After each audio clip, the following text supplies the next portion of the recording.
মার্কিন president Donald Trump বলেছেন, ইরানের সঙ্গে সবচেয়ে উপযুক্ত ও লাভজনক চুক্তি না হওয়া পর্যন্ত কোনো সমঝোতায় যাবে না ওয়াশিংটন। যুদ্ধ শেষ করার জন্য তার কোনো তাড়া নেই। এদিকে মধ্যপ্রাচ্যে দ্বিতীয় আরেকটি রণতরী মোতায়েন করেছে যুক্তরাষ্ট্র। বিস্তারিত শর্মা মাহফুজের প্রতিবেদনে।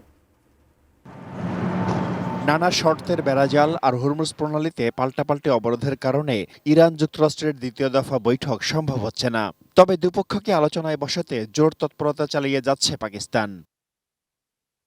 এরই মধ্যে ইরানের সঙ্গে যে কোনো সম্ভাব্য চুক্তির বিষয়ে নিজের অনড় অবস্থানের কথা পুনর্ব্যক্ত করলেন মার্কিন প্রেসিডেন্ট ট্রাম্প। তিনি স্পষ্ট করে জানিয়ে দিয়েছেন, ইরানের সাথে তখনই একটি চুক্তি করা হবে যখন তা যুক্তরাষ্ট্র, তাদের বন্ধু দেশ এবং বাকি বিশ্বের জন্য উপযুক্ত ও লাভজনক হবে। So I'm the one that kept it closed. We have total control of it. And it'll open when they make a deal or something else happens that's very positive.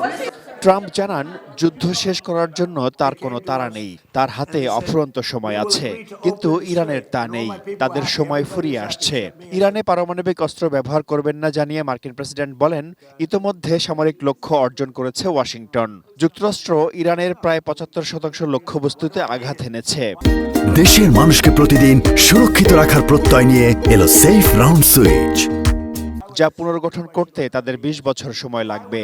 Why would I use a nuclear weapon when we've totally, in a very conventional way, decimated them?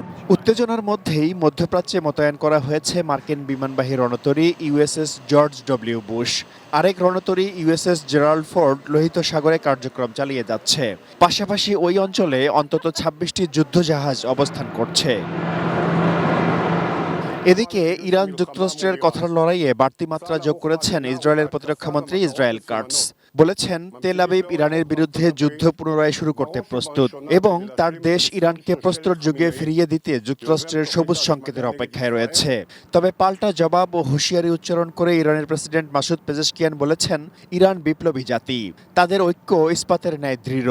সর্বোচ্চ নেতার প্রতি আনুগত্যের মাধ্যমে আগ্রাসনকারীকে অনুতপ্ত করার প্রত্যয় ব্যক্ত করেন তিনি। Sharma Mahfuz, desk report, ATN news.